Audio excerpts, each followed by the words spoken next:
Hey guys, and welcome back to our newest video in the series all about beginning investor for the beginner investor.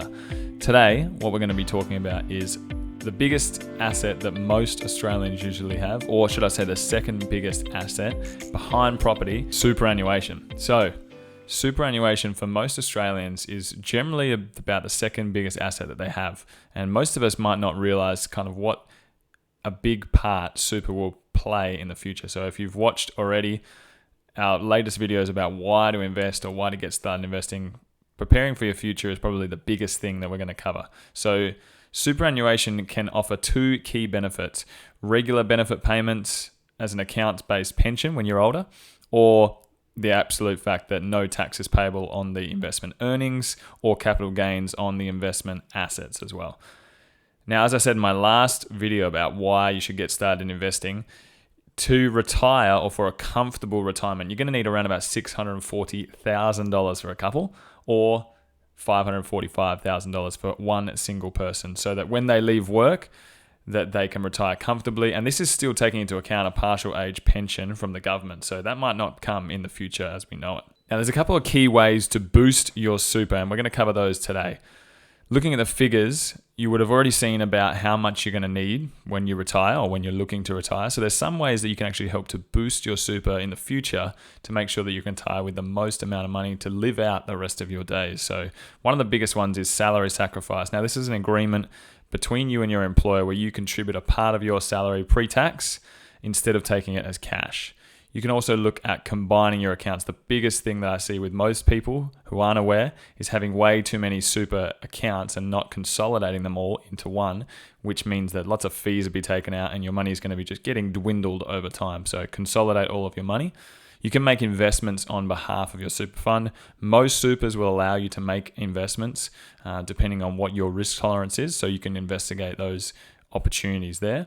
And then if you're self-employed, you can actually make contributions that are tax-free and tax-deductible as well. So there are some ways to boost your super. There are also some key ways that you can take control of your superannuation and perhaps feel like you're making a bit more of an actionable change towards it.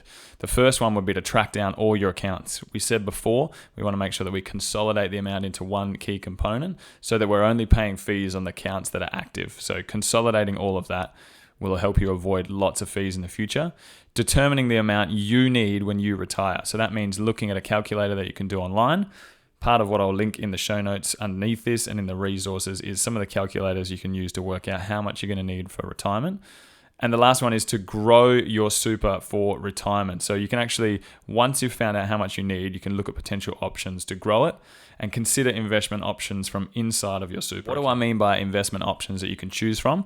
Inside of most super accounts that you can choose to have a part in managing, you can choose between growth options, balanced options, conservative options, and cash options. And these are all going to depend on how far you are from retiring. If you're closer to retiring, you may want to be a more cash or conservative basis. But if you've got a lot of time to save up, you might want to stick with more growth options that allow your super to compound over time and potentially give you a greater return. Consider the ways that you might look to increase your super. Now, this can be done through voluntary contributions. You may also choose to do the salary sacrificing. And if you qualify, you can actually get government co-contribution schemes to help grow your super. There is also options to look at transitioning to retirement. So if you're looking to retire soon, you can choose an option that's going to help you transition that period.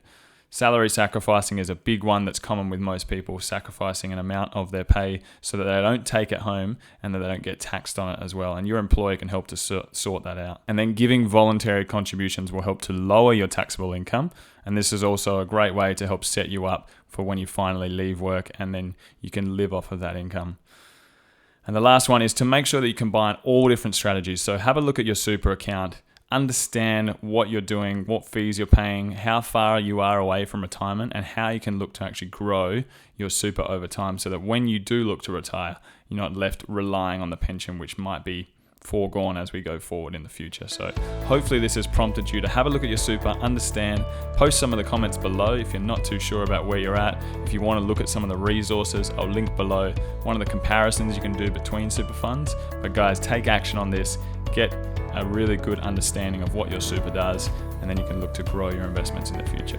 Thanks for watching, guys. Check out some of the videos before, and if you did like the video, leave a like below and don't forget to subscribe.